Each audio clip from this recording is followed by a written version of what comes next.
ചക്കര ചുണ്ടിൽ തേച്ച് വച്ചൊരു സൈനബ. എവിടേക്കാ നിങ്ങൾ പോണ്ടത്? ഉത്സവം ഞാൻ തോട്ടത്തേക്ക് പോവാണേ. പിന്നെ തോട്ടത്തേക്കല്ല നിങ്ങൾ ഇങ്ങനെ പോണത്? തോട്ടത്തേക്ക് എങ്ങനെ പോകാൻ പറ്റൂലേ? കൊറേ എനിക്ക് മനസ്സിലാവണ്ടോ? എനിക്ക് മനസ്സിലാവണ്ടേ? ഞാൻ പണി എന്താ നോക്കേ. നിങ്ങൾ ഇവിടുന്ന് പുറത്തേക്ക് ഇറങ്ങണേ എനിക്കൊന്ന് കാണണം. ആര് പുറത്തേക്ക് പോകണു? ഞാൻ ഒരിക്കും പോണില്ല, ഞാൻ ഭർത്താനുണ്ട്. ഒരു തൊഴിലല്ലാന്ന് വെച്ചാല്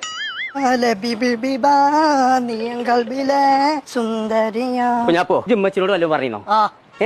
എന്താ പറയുന്നത്? ഒരു മാഗി ഉണ്ടാക്കിയേക്കാൻ പറഞ്ഞു. മാഗി ഉണ്ടാക്കിയേക്കാനല്ലേ വേറെന്തായാലും പറഞ്ഞോന്ന്? പറഞ്ഞു. അതല്ല എന്നോട് ഞാൻ ഇങ്ങനെ ചോദിച്ചത്. എന്തിനാന്നൊക്കെ പറഞ്ഞു കൊടുക്കണ്ടേ? എന്താ പറഞ്ഞു കൊടുത്താൽ ഇപ്പച്ചക്കും മാഗി ഇഷ്ടല്ലേ? മാഗിന്റെ കാര്യമൊന്നുമല്ല, ഓള് വേറെന്തോ അർത്ഥം വെച്ച വർത്താനാണ്. ഞാൻ പറയണൊക്കെ കേട്ടു. ഉമ്മച്ചത്തിന്റെ അപ്പച്ചിന്റെ ഭർത്ത ഇങ്ങനെ ചീത്തറിയണേ. വാ ഞാൻ പറഞ്ഞുതരാം. ജിമ്മച്ചിനോട് പറയാച്ചാ മതി. നാളെ വേലായുധൻസിലാണ്. എന്തായാലും ആ ഡേ ആണ്. അപ്പൊ സൈനക്ക് കുറച്ച് മേക്കപ്പിന്റെ സാധനങ്ങൾ ഗിഫ്റ്റ് ആയിട്ട് കൊടുക്കണം.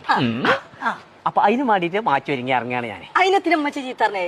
ഓക്കെ ഞാൻ ഇങ്ങനെ ഇറങ്ങണ ഇഷ്ടമല്ലല്ലോ. പോയി കളിപ്പച്ച പ്രശ്നം കഴിഞ്ഞില്ലേ? ഉപ്പച്ചിനൂട്ടി പറയണൊന്ന് കേക്കെ. കൊണ്ടോട്ടി പർപ്പിൾ പോയിട്ടേ. ചെമ്പട്ടി പരിപ്പിട്ട് ചെമ്പട്ടി പരിപ്പിട്ട് ആൾക്കല്ല, കൊണ്ടോട്ടി പർപ്പിൾ കാണുന്ന ഷോപ്പ് ഉണ്ട്. അവിടെ പോയിട്ടേ മേക്കപ്പിന്റെ കുറച്ച് സാധനങ്ങളെ ഗിഫ്റ്റ് ആയിട്ട് വാങ്ങിക്കൊണ്ടണം. ഇത് നേരത്തെ പറഞ്ഞ ഡേക്ക് കൊടുക്കാനുള്ളതാണ്. അത് പർപ്പിളിൽ തന്നെ വാങ്ങും വേണം. അങ്ങനെയാണെങ്കിലേ ലബീബാക്കും വാങ്ങണം. അത് പ്രശ്നല്ല. അന്റെ അമ്മച്ചിന്റെ വരെയാ ഞാന്. അന്റെ അപ്പച്ചൊക്കെ അപ്ഡേറ്റ് അല്ലടാ. ഇടിവെട്ടോ? വെടിക്കെട്ടോ? അത് പെടാതെക്കാനാണ് എന്നോട് ഞാൻ ഈ പറഞ്ഞത്. അങ്ങനെയാണ് ഇപ്പൊ ഒരു മകന്റെ ഏറ്റവും വലിയ ധൈര്യം എന്താണ്? എന്താ? ഒരു വാപ്പ കൂടല്ലടാ.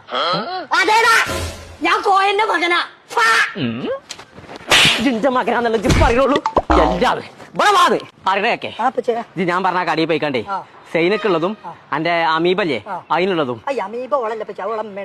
ആയിക്കോട്ടെ. ഓൾക്ക് രണ്ടാക്കും കൂടി മറ്റേ വേലേതന്റെ ദീക്കടി പോയിക്കണ്ടേ ഡേക്ക് അത് കൊടുക്കാളെ ഗിഫ്റ്റ് ആയിട്ട് വാങ്ങിക്കോട്ടെ കേട്ടോ.